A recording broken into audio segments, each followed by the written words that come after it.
నేటి పునీతులు పునీత నోరికం సెవేరిను గారు. ఏ వ్యక్తి ప్రేమమయుడై జీవించునో అతడు దేవుని యందును, దేవుడు అతని యందును ఉందురు.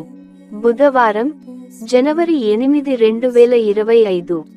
మొదటి పఠనం పునీత యోహాను వ్రాసిన మొదటి లేఖ 4వ అధ్యాయం 11 నుండి 18 వచనాలు.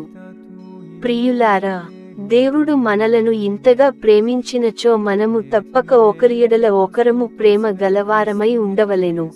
దేవుని ఎవరును ఎన్నడును చూడలేదు.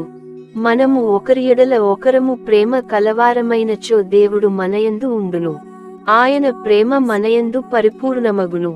ఆయన తనాత్మను మనకు ఒస్పుట వలన మనము దేవుని యందును, దేవుడు మనయందును ఉండుట మనకు రూఢి అగుచున్నది.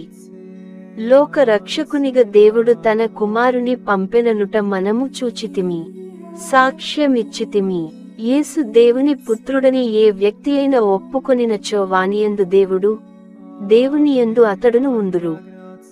దేవునకు మనపై గల ప్రేమ మనకు తెలియును, దానిని మనము విశ్వసింతుము. దేవుడు ప్రేమ స్వరూపుడు. ఏ వ్యక్తి ప్రేమమయుడై జీవించునో అతడు దేవుని యందును, దేవుడు అతని యందును ఉందురు. తీర్పు దినమున మనము ధైర్యముతో ఉండునట్లు దైవ ప్రేమ మనలో పరిపూర్ణము చేయబడి ఉన్నది.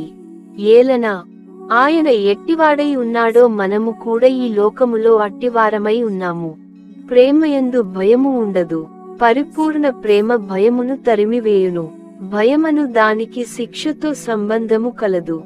కనుక భయపడువాడు ఇంకను ప్రేమయందు పరిపూర్ణుడు కాలేదు. ఇది ప్రభువు వాక్కు.